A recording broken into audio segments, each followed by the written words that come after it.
Alors, dans le coaching, il y a une phrase que j'aime bien, une question que j'aime bien, toujours dans le style de question. Comment puis-je aller de A à B? Et A, ça va être le point de départ. C'est-à-dire ta rémunération est à temps, dire 2000, 3000. Comment ma rémunération de 2000 peut atteindre 4000 ou 5000? Ça, tu peux le répéter, tu as une dizaine de fois d'affilée. Comment ma rémunération peut passer de temps à temps? Quoi d'autre est possible? Comment ça évolue mieux que ça? Et qu'est-ce que je peux mettre en place maintenant pour que ma rémunération passe du point A, à ça? Ça, c'est intéressant. Et pour que, effectivement, il y a quand même une problématique, parce que moi, je l'ai pratiqué, ça marche. Mais le problème, c'est que je suis passé de 10 heures de travail à 15 heures de travail par jour. Ben oui. Donc tout à l'heure, il y a quelqu'un qui m'a dit, je voudrais... Gagner plus. Alors au départ, tu m'as dit, je voudrais travailler moins et gagner plus. Alors je voudrais gagner plus et travailler moins. Donc intéressant, je réponds à ta question. Comment ma rémunération pourrait passer de ça à ça? Qu'est-ce qu'il faut mettre en place? Comment cela peut se faire? Tiens, c'est intéressant. Je vous rappelle, pour ceux qui n'ont pas vu la vidéo, j'en ai fait une il y a à peu près 3 semaines. Les questions à se poser, vous vous en rappelez avec un mantra qui me fait rire à chaque fois, excusez-moi. CQQ, c'est occupé.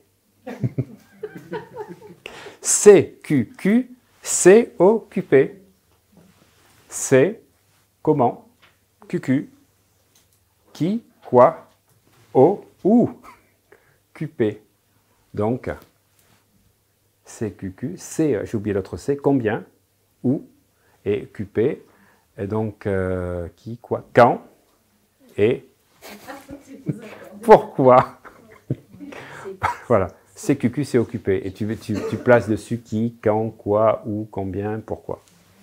Voilà, donc, première question, comment je passe de A à B, comment je passe de ma rémunération de temps à temps, et deuxièmement, comment je passe de 40 heures de travail à 30 heures de travail?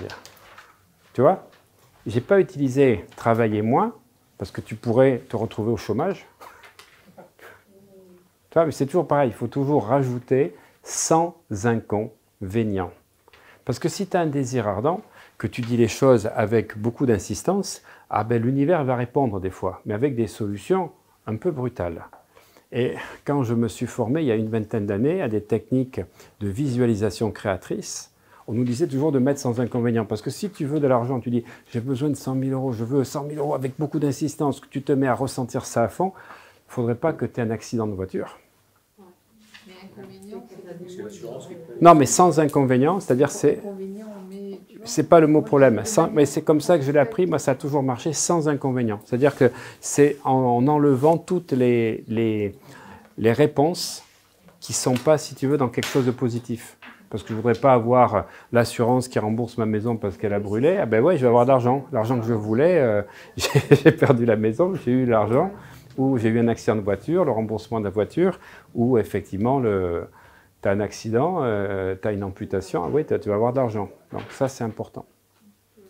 Donc, comment ma rémunération peut monter de ça à ça, et surtout, comment mon temps de travail peut diminuer sans inconvénient. Et que ce soit... Comment? Toujours précis. Il faut l'écrire avant. Mais oui, mais si tu veux, la précision apporte de l'efficacité. Sinon, si tu veux, c'est comme si tu chassais un moustique avec du napalm. Alors que tu peux le faire avec un rayon laser. Et du coup, des fois, tu utilises des éléments qui ne sont pas adaptés parce que justement, tu n'as pas la précision. La précision, c'est la puissance. Mais vraiment, c'est la puissance et la rapidité.